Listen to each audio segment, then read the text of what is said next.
It's the spring of 1816, and somewhere in Washington, important men are having an important meeting in an important room. The subject of that meeting? The Indiana Territory wants to become the newest official state in the Union. They've got everything they need: the requisite population, the support of the Congress, and a state constitution ready for approval. That's all they need, but there's something else that they want, and that's what the meeting is about. By the time it's all over, the men from Indiana will get everything they asked for. They'll leave with smiles on their faces. Other men in other places will lash out, but it won't matter. It will be too late. Indiana will become a state on its own terms. But let's suppose for a moment it hadn't. Probably the trading posts still appear in South Bend, maybe a few years later than they did otherwise. Probably the Studebakers still show up near the river, start business as blacksmiths, begin making wagons and water carts and then automobiles. Probably the Olivers show up and make their plows. The French priests arrive just the same to set up a Catholic school. South Bend becomes a city and a minor metropolis during America's Gilded Age. If the men in that room didn't get their way, maybe all of it happens in exactly the same way anyway. A city rises. It becomes a manufacturing powerhouse.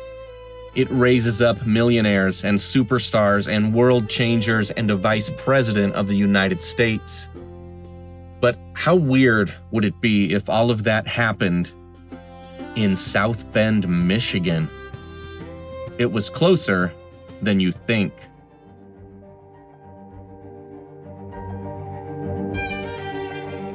Hello and welcome to A Bend in Time, presented by the History Museum in South Bend. I'm your host, Aaron Helman, and during this series, we're exploring the earliest years of South Bend, long before it was incorporated as a city, long before the Civil War, back in the earliest years when it was just a few pioneers scratching out a living. During the course of this episode, you'll hear fictional advertisements for very real historical companies and products. We do that to help break up the podcast, provide some levity, to include just a little more history than we could otherwise, and to give you a sense of the time and place when and where all of this is happening. The absence of actual paid advertisements is made possible by the generosity of our sponsors and donors. One more disclaimer. In order to make things a little easier, I am going to refer to the area as South Bend for the duration of the episode, even though we'll be discussing history that predates the city and predates the South Bend name.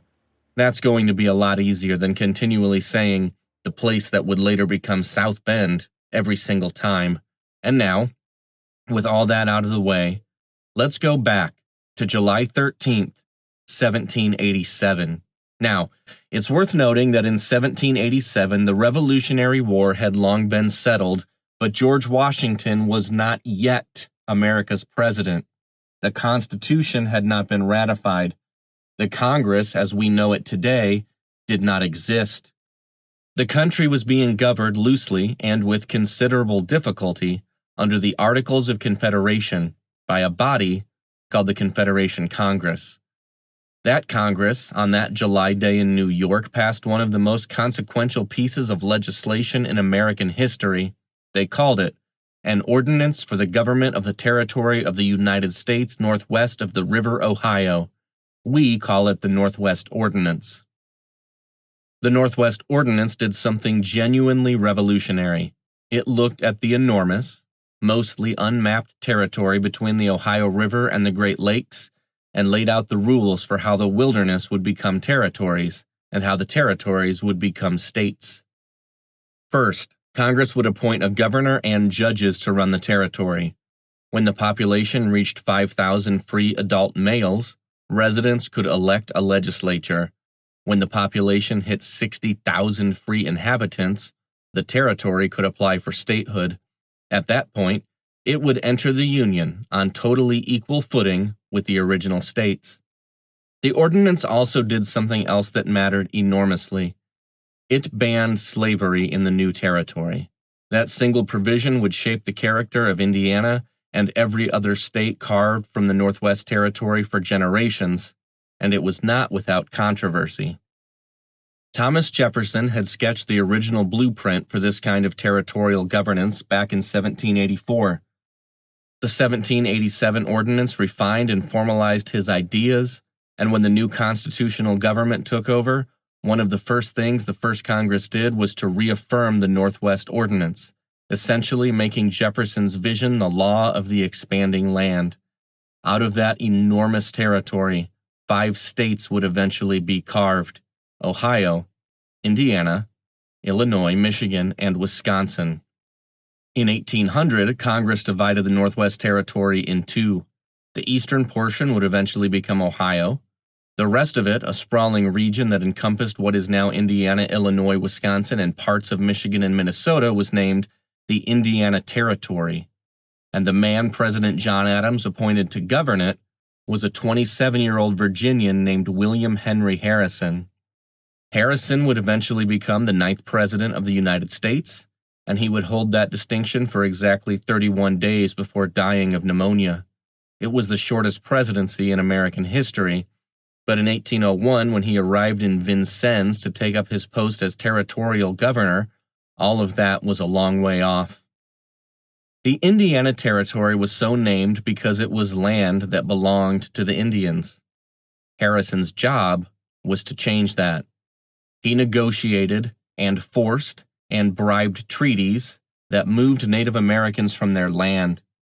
At Thomas Jefferson's personal behest, Harrison traded aggressively with the local people, loaned them money and goods, and deliberately drove them into a debt so great that they would have no choice but to sell off their lands. While all of that was happening, the massive Indiana Territory was breaking itself into even more pieces. Michigan carved its own territory in 1805. Illinois followed in 1809. They each got their own federally appointed governments. Harrison stayed with the Indiana Territory, which was starting to take a shape familiar to the state we recognize today. He wanted to make it official. But to do that, he needed 60,000 free inhabitants, and he wasn't getting those until the land was free and clear. Harrison did whatever it took to make the land free and clear, and it wasn't always above board, but it did come with the support of the President of the United States. Between 1802 and 1809, Harrison pushed through a series of treaties that stripped Native nations of millions of acres across southern Indiana and beyond. Some of these treaties were negotiated in good faith. Most were not. Harrison was known to exploit poverty, corrupt leadership, and the liberal application of alcohol to get signatures on documents that tribes later disputed. It took plenty of ugliness, plenty of arguing, and at last a war before it was all wrapped up. In the end, Harrison and the settlers won. Indiana was established as firmly American territory. During the next few decades, virtually all of the Native Americans in Indiana would be marched away. That's when the settlers started to come. An 1815 census counted more than 63,000 people living in the Indiana Territory, and that was enough to petition for statehood.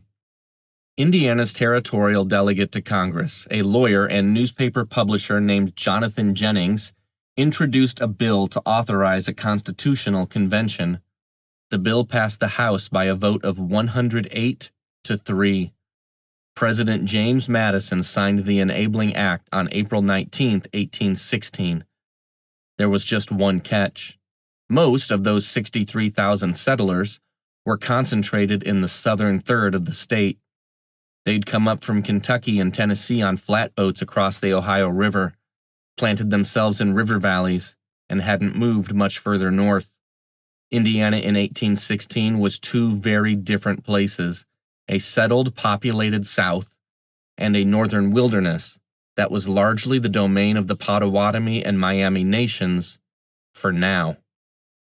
The Constitutional Convention that summer held in Corydon, a small town in southern Indiana that served as territorial capital, was attended by 43 delegates. Corydon was chosen because it was centrally located for the people who actually lived in the territory. It was about as far south as you could get and still be in Indiana.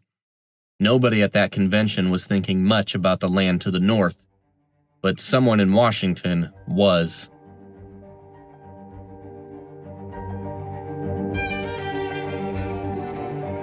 The Indiana Oracle and Dearborn Gazette is the oldest and first newspaper in the state of Indiana.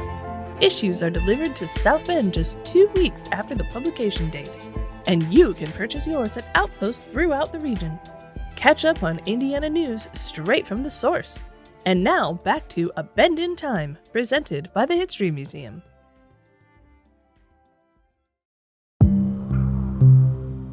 When Jonathan Jennings and the Indiana Territory went to Congress in 1816 to petition for statehood, South Bend was not inside Indiana's borders. It wasn't even particularly close. The Northwest Ordinance of 1787 had drawn Indiana's northern boundary as a straight east-west line through the southernmost tip of Lake Michigan, a line that runs well north of South Bend. The river bend, the portage, the entire area that Navarre and Coquillard and Taylor would settle in the years to come, all of it sat firmly inside the Michigan Territory. Indiana wanted to change that, not because of South Bend, not because of any portage or river bend or fur trading opportunity. Indiana wanted to change it because without a northern border extension, Indiana would have no access to Lake Michigan at all. None. A completely landlocked state, cut off from the Great Lakes shipping network that was rapidly becoming the commercial lifeline of the entire Midwest. The argument Jennings made to Congress was simple and hard to refute. By 1816, it had already become apparent that access to the Great Lakes was not a luxury and it was not optional. It was the difference between a state with a commercial future and one without. Ohio had Lake Erie. Illinois, which would become a state 2 years later, would get part of Lake Michigan. Michigan had more miles of shoreline than the rest of the Midwest states combined. Jennings saw doom for Indiana if it was hemmed in and landlocked. A landlocked Indiana would be entirely reliant on its neighbors. It would never have a major port city. It would never control its own destiny. Jennings petitioned Congress for an additional 10 miles along the northern border, enough to give the state just a sliver of the Lake Michigan coastline. The Michigan Territory certainly had lakeshore to spare, he said. To do anything less for Indiana would doom the state to being just another Kentucky, and apparently nobody wanted that. Remember, the vote passed the House 108-3. After it left the House, the Enabling Act sailed through the Senate and was signed by President Madison on April 19, 1816. Indiana got its 10 miles. In Michigan, Territorial Governor Lewis Cass was not pleased. Cass, who would go on to become a senator, Secretary of War, Secretary of State, and the Democratic nominee for president in 1848, lodged his objections. But Cass was a shrewd man. The Michigan Territory was not yet a state. It had no senators, no voting representatives, and no real power to stop what was happening. Cass also had bigger problems on his horizon, a much more serious border dispute with Ohio over a strip of land near a place that would eventually become Toledo.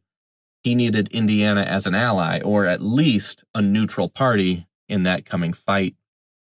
He gave the land, begrudgingly, and he did not protest too much. Anyway, it wasn't like he had a choice.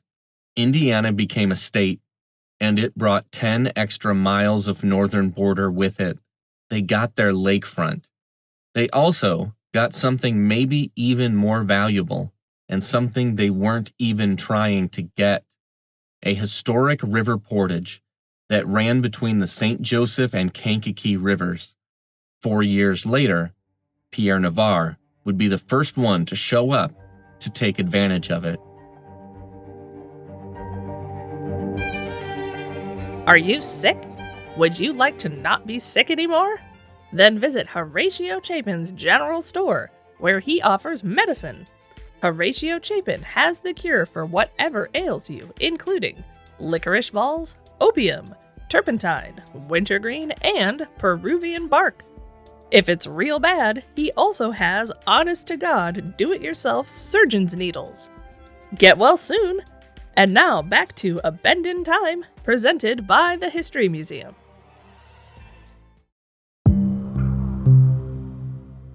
Imagine you're a shrewd continental trader around the year 1820.